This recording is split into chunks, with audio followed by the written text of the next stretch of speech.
called The Secret Path, and it's a story about Percy the park keeper and all his friends. The Secret Path.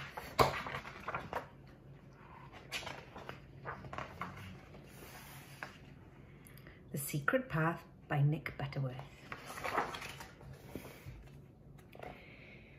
I know, it's a shame, said Percy the park keeper to his small friend. Percy had been looking after a young squirrel who had fallen out of a tree and hurt his arm. And I bumped my nose on Thursday, went the squirrel.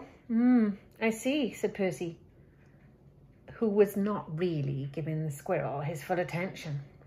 Percy was busy searching for something. Aha! Here it is, said Percy. String. We'll need this today.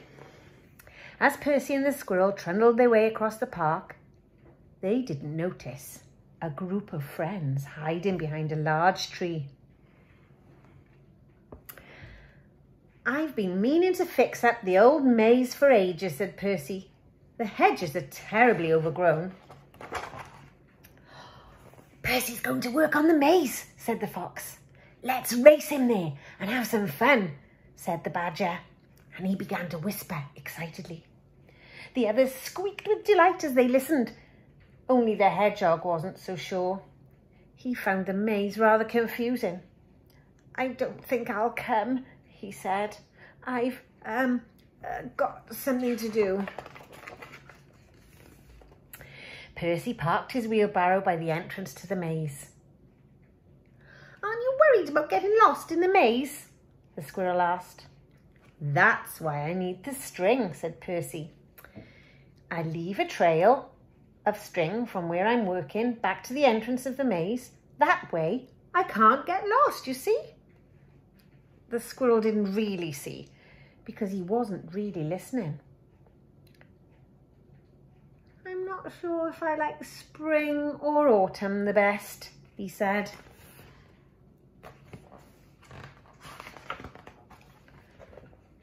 At the back of the maze, a line of animals was disappearing one by one into the thick hedge. We'll go right to the middle and wait for Percy, whispered the badger. Then we'll jump out and give him a big surprise, giggled the rabbits. Shh, said the fox loudly, which set them all giggling again. Percy worked hard with his hedge clippers, and little by little the maze began to look much tidier.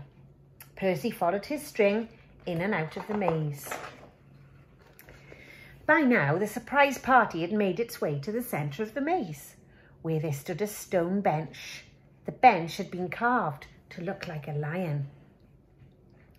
At first, the animals waited eagerly for Percy to come. But Percy took longer than they expected. Soon they began to yawn. Then they fell asleep. Percy's hedge clippers clacked on and on, only stopping now and then when Percy went to dump a barrow load of clippings. As Percy pushed his empty wheelbarrow back towards the maze, a hedgehog called to him. Hello, Percy! Did you get a big surprise from the animals in the maze? A big surprise? Percy stopped and smiled. Not yet, he said.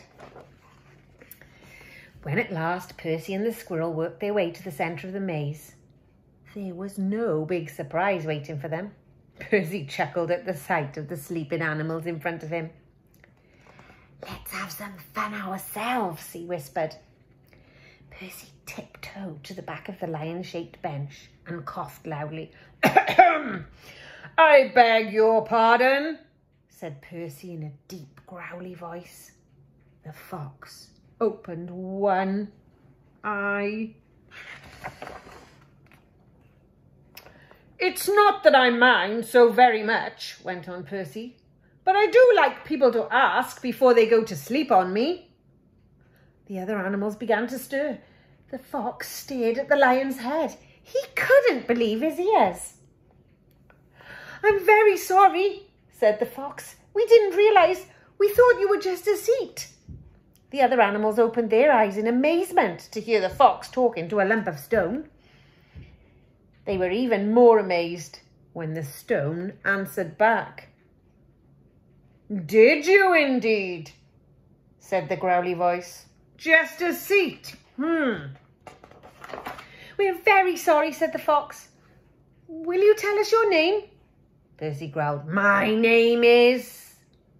But at that moment, one of the rabbits looked behind the bench. "His name is Percy!" cried the rabbit. The game was up, and a chuckling Percy came out from behind the bench. "Percy's tricked us instead," said the badger. The fox suddenly started to giggle. That set everybody else giggling again.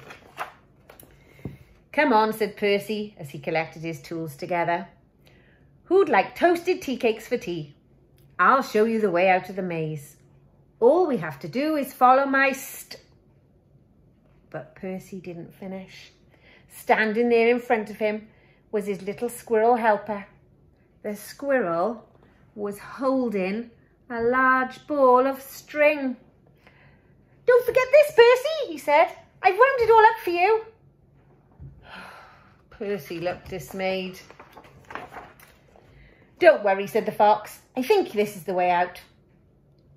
"Oh no," said the badger. "I'm sure it's this way." "Surely it's this way," said another voice. "I might be wrong," said the squirrel, holding the ball of string. "But I've got a feeling it's this way." "Oh," Percy groaned, "and I've got a feeling we'll be having toasted tea cakes for breakfast." Hope you enjoyed our animal story, and I hope you get to spot some this summer.